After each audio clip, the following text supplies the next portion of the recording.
Hello everyone from MSC. My last video was about the best ship for 3.8 for the dollar.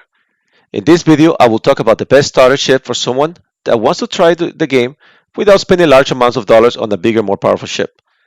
For this test, I picked up an Aurora LN at a standalone price of $35. I picked up the Aurora LN over the MR because it comes with really nice components out of the box for only $15 more.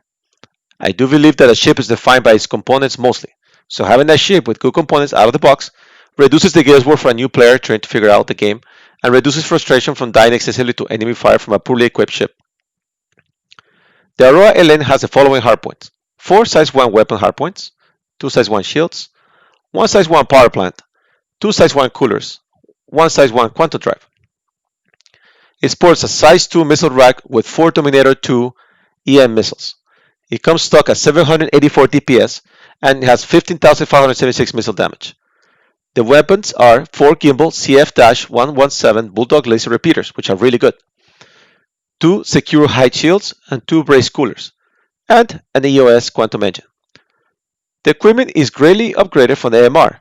Especially valuable is that it comes with gimbal weapons, allowing you to turn on your auto gimbal and make shooting smaller ships down much easier, which is especially helpful to new players. It's surprisingly nimble, as its turn rate is higher than the one of the Anvil Arrow, although it does offer an acceleration department. But the low acceleration may be good for a new pilot trying to learn to control speed, as to not end up painted on an asteroid or space station, like it has been many times to me in the past, and even the present probably. It has 3,990 hit points on its hull, but considering it's hard to heal, it might just be enough as long as you don't over-engage with it and know when to pull out when the shields are weakened. Always pull out, guys. Its max speed is listed at 1,208 at hardpoint, but I think it's more 1,212 and is more accurate and in line with the MR, which makes it quite zippy. The LN also sports a cabin, which means you can do some light carrier missions with it, and a bit to log out when you're tired. Its quantum fuel is 583, which is an average for a small ship. So back to the point of the video.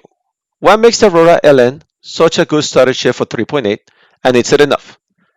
I would say it's not only enough, it should be the bare minimum you should pledge. The Aurora MR is inadequate for new players. If you buy the MR as a secondary ship, it might be okay, as you can afford to make money with another ship and then equip the MR, or even transfer components from another ship. The LN also has an exclusive size 2 missile rack versus the MR size 1. The Mustang Alpha is a great looking ship, but its inability to transport boxes limits you in the kind of missions you can take, and not only reduces your income, but also your ability to experience content, such as courier missions and delivering boxes and such. Also, none of the available starter Mustangs come equipped with such a good array of components and weapons such as the LN. The LN has the bare minimums to be able to do most of the missions in the game, and thus gain credits. It is only a $15 difference for the base, so yes, totally worth it to a new player. Also, the equipment that comes with the LN is actually really good.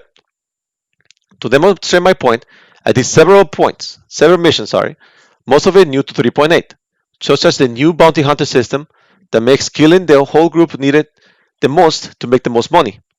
I was able to do crime style level 3 and 4s, except when the big party killer Hammerhead showed up. I also did the claim jumper missions, and although I did once out of getting careless when I had 2 centers left, it was mostly very enjoyable to fly the Aurora.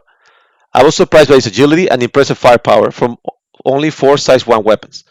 Granted, overclocking shields and weapons was needed to get the Aurora to perform satisfactory. It is true that the Aurora is not a great looker, especially when you put it next to the 300i series.